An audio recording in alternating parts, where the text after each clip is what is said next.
Jurisprudence के अंदर एक नया कॉन्सेप्ट आपका आता है कस्टम का।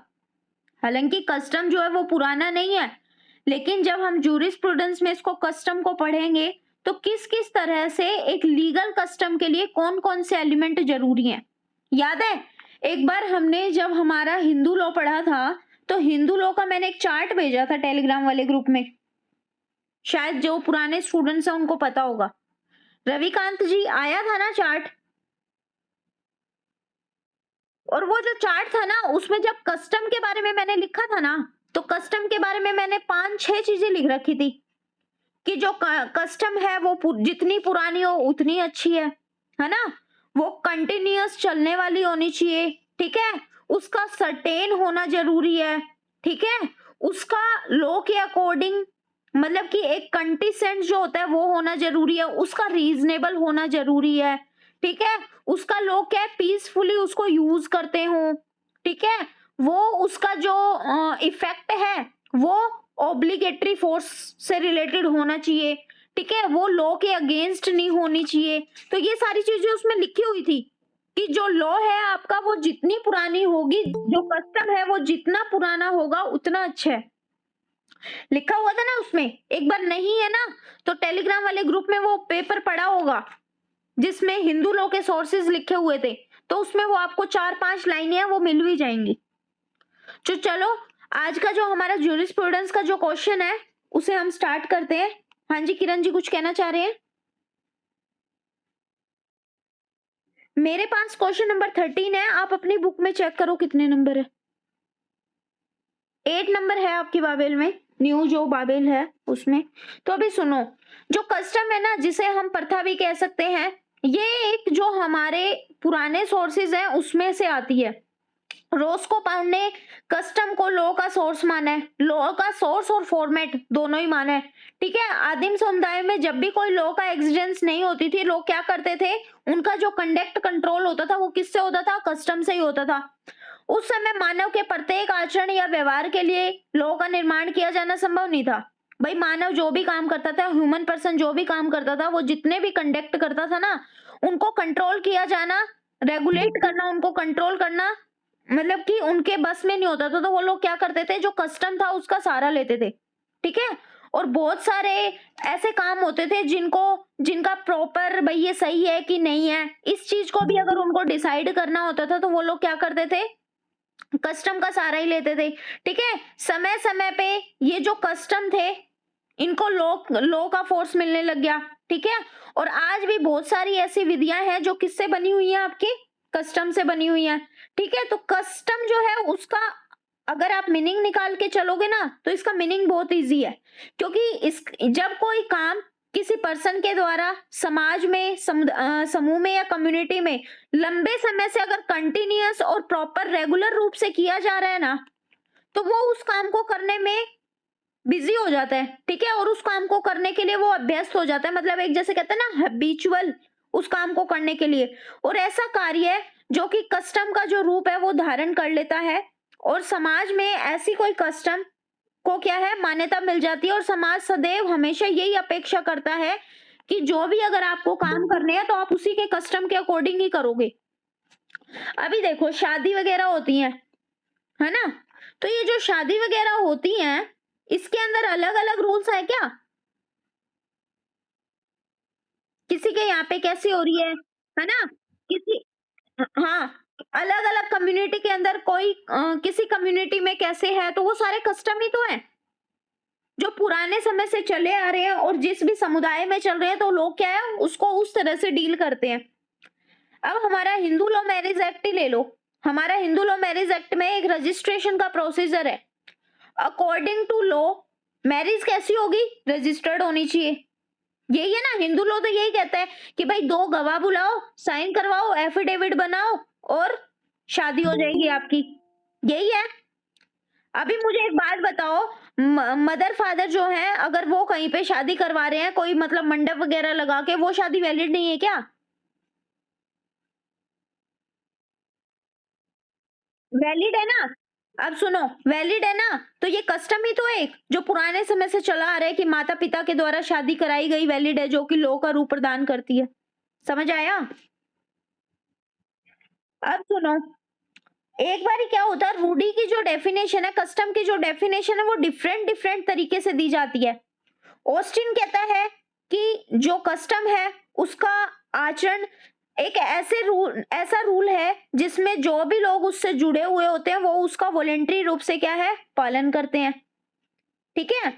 हॉलैंड कहते हैं कि रूढ़ी एक ऐसा आचरण है जिसमें सामान्यतः उसका पालन किया जाता है। जिस प्रकार किसी घास के मैदान में पैरों के पड़ते पड़ते एक पगडंडी बन जाती है, ठीक उसी प्रकार से जब आप उसको कंटिन्यूअस अपने व्यवहारों के अनुकूल में, अगर मतलब आप प्रॉपर तरीके से उसको अपने व्यवहार के अंदर कंटिन्यूअस में अगर आपको वो चीज चल रही है तो वो क्या बन जाती है, कस्टम बन जाती है।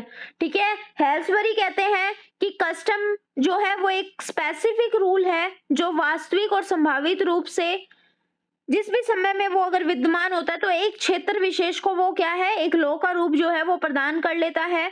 और चाहे ऐसा जो नियम है वो देश की जनरल लॉ जो है उसके अगेंस्ट हो, ठीक है, अगेंस्ट ही क्यों ना हो।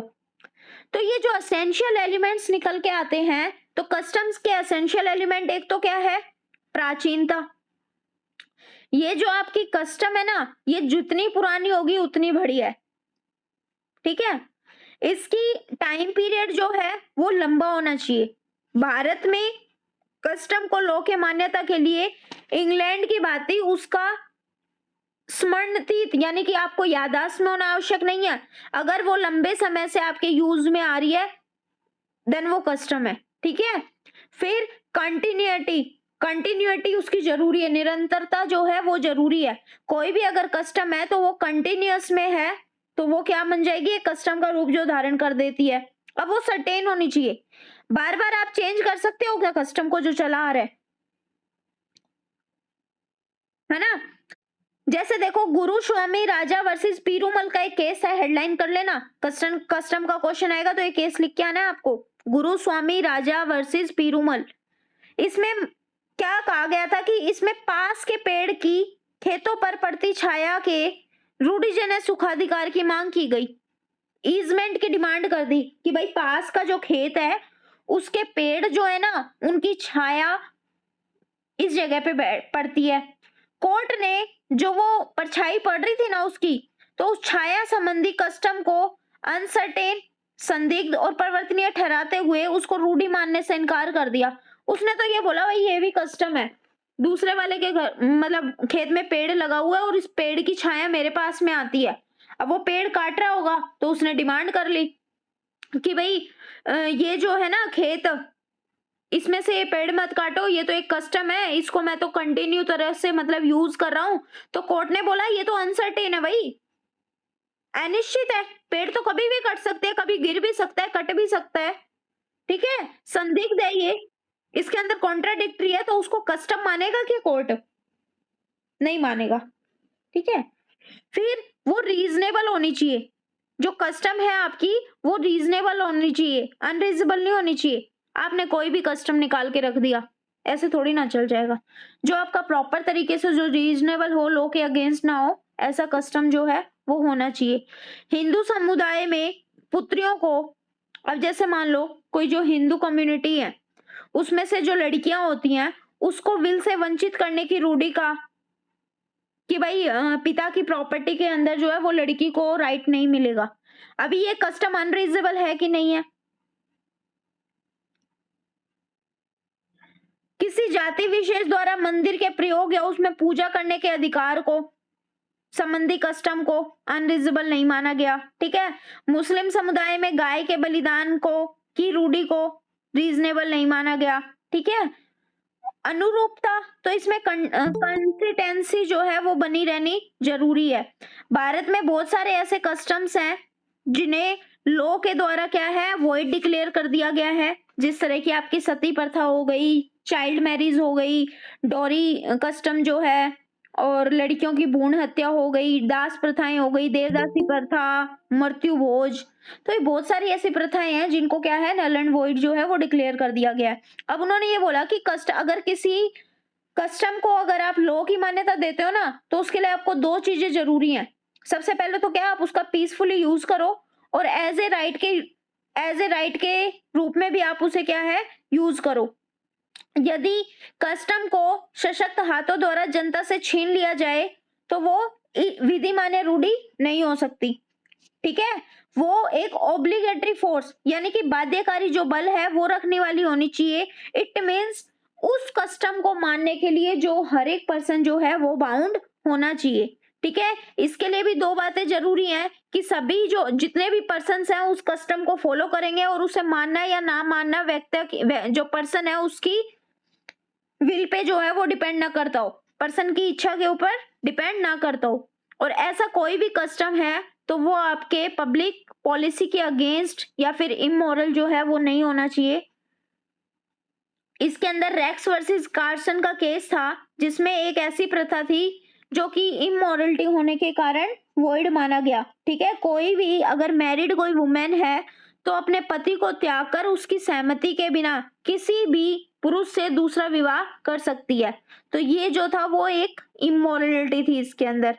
फिर लॉ के सोर्सेज में कस्टम का क्या रोल है, तो देखो जब भी हम बात करते हैं तो ये कहते हैं ना कि कई बारी जो कस्टम होता है वो एक लॉ का रूप प्रदान कर लेता है। पहले पुराने टाइम में क्या होता था, लॉ भी जो है वो लिपिबद्ध नहीं थी और जब रूढ़ी जो आपका कस्टम है वो लॉ का सोर्स हुआ करती थी। इंग्लैंड का जो कॉमन लॉ है या फिर जो कस्टमरी लॉ भी इसको कहा जाता था। ठीक है, जो हमारा जुडिशियल एडमिनिस्ट्रेशन है उसमें भी जो हमारे कस्टमरी रूल्स हैं उनको क्या है लीगल रिकॉग्निजेशन जो है वो प्रदान की गई है। और हमारे जो धर्मशास्त्र हैं उनके अंदर भी कस्टम को एक अच्छा खासा रोल जो है उनको दिया गया है। और सामण ने तो यहाँ तक भी कहा है कि custom is to society what law is to state. समाज के लिए कस्टम का वही महत्व है जब जो कि एक स्टेट के लिए लॉ का सॉरी। तो इसके अंदर क्या क्या चीजें निकल के आती हैं कि ये किस तरह से इसकी इंपॉर्टेंस लॉ के सोर्सेज में किस तरह से इंपॉर्टेंट रही। तो सबसे पहले क्या होता है कि जो कस्टम है उनके जो प्रिंसिपल है उसके जो रूल है उसके लिए स्थान रहता है जो कि जस्टिफाइड होगा, लोगों के लिए बेनिफिशियल होगा, राष्ट्रीय चेतना के अनुकूल होगा। कोर्ट के द्वारा भी अपने जजमेंट में भी उन रूल्स को क्या है अनुसरण इसलिए किया जाता है क्योंकि वो लंबे समय से जो है वो चली आ रही है। जुडिशियल एडमिनिस्ट्रेशन में भी कस्टम को एज ए लॉ जो है एक्सेप्ट कर लिया जाता है। जो कस्टम प्रत्येक समय में प्रयोज्य होती है, सामान्य ने तो यहाँ तक भी कहा है कि जो कस्टम है वो अगर जस्टिफाइड और रीजनेबल नहीं होने पर भी स्वीकार्य होनी चाहिए। ठीक है, और कस्टम जो है वो भविष्य के लिए सिक्योरिटी दिशा निर्देश जो है प्रदान कर सकती है। गौरीशंकर वर्सेस बैद्यनाथ प्रसाद सिंह AIR 2007 पटना का केस था। इसमें भी पटना हाईकोर्ट के द्वारा ये डिसाइड किया गया कि जहां किसी परिवार में जहां किसी फैमिली के अंदर किसी कस्टम के अस्तित्व रहने का अगर अभिवाक किया गया हो तो वह ऐसी कस्टम को साबित किए जाने की आवश्यकता नहीं रहती कि अगर मान लो कोई फैमिली है और उस फैमिली के अंदर भी अगर वो कस्टम को रेगुलेट करते हैं ना कि हमारे यहाँ पे एक ऐसी कस्टम चली आ रही है, तो यदि प्लीडिंग्स में उसका विरोध या खंडन नहीं किया गया हो तो इस प्रकार से जो कस्टम है वो भी एज ए लॉ के सोर्स के रूप में जो है एक अपनी मान्यता जो है वो प्रदान करती है। अभी देखो मुस्लिम लॉ में देखो कस्टम चले आ रहे हैं, कितने सारे कस्टम है मुस्लिम कम्युनिटी में, बहुत सारे कस्टम्स हैं। 15 साल की लड़की की शादी हो जाती है, अपने हिंदू में है क्या ऐसे, है ना। वहां पे सिर्फ जो हमने पढ़ा था कि कैसे रक्त संबंध, ब्लड रिलेशन, धात्रे संबंध वगैरह में शादी नहीं हो सकती, है ना। बाकी हर एक जगह पे शादी हो जाती है। असम जो है असम वाली जो जगह है वहां पे भी शायद मतलब ऐसे जो रिलेशंस हैं जिनमें हमारे यहाँ पे प्रोहिबिट किया गया है वहां पे शादी हो जाती है। तो बहुत सारे कस्टम्स हैं जो हर एक फैमिली में भी चले हुए हैं। तो उन सारी चीजों को क्या है ऐसे कस्टम्स को आपको प्रूव करने की जरूरत नहीं होती। अगर आपने आपके यहाँ पे अगर वो कस्टम चल रहा है तो उस कस्टम को आप अपने कंटिन्यूअस में जो रख सकते हैं। तो जब भी ये कस्टम का क्वेश्चन पढ़ो ना तो इसके अंदर आप ये सबसे पहले तो इसके इम्पोर्टेंस को समझ लो कि किस तरह से आपका जो कस्टम है वो किस तरह से अपना एक इम्पोर्टेंट रोल प्ले करता है। और तीसरी चीज आपको सबसे पहले आपको ये पता होना चाहिए कि जो आपका कस्टम है उसके अंदर एसेंशियल उसकी डेफिनेशंस किस किसने दी हैं। तो 2-3 डेफिनेशन याद कर लेना, ऑस्टिन, हॉलैंड, सामंड, क्योंकि ये जो नाम है ना ये हमने रट लिए। अब ऑस्टिन का नाम हम कभी नहीं भूलेंगे, हॉलैंड का नहीं भूलेंगे, ठीक है। और दूसरा सामंड जो है उसका नाम भी हम नहीं भूलेंगे, क्योंकि तीनों की डेफिनेशन हम पहले पढ़ के आए हैं ना, तो इसलिए हम क्यों भूलेंगे, ठीक है। और फिर उसके बाद में इसके एसेंशियल एलिमेंट्स निकाल लो कि आपका जो कस्टम है वो कंटिन्यूटी में होना चाहिए, जितना पुराना होगा उतना अच्छा है, सर्टेनिटी बनी रहनी चाहिए, रीजनेबल होना चाहिए, पब्लिक पॉलिसी के अगेंस्ट नहीं होना चाहिए, ठीक है, उसमें एक कंसिस्टेंसी जो है वो बनी रहनी चाहिए, ठीक है, वो एक फोर्स रखने वाली हो, ऑब्लिगेटरी जो फोर्स है वो रखने वाली हो। तो अभी क्वेश्चन क्लियर है सभी को?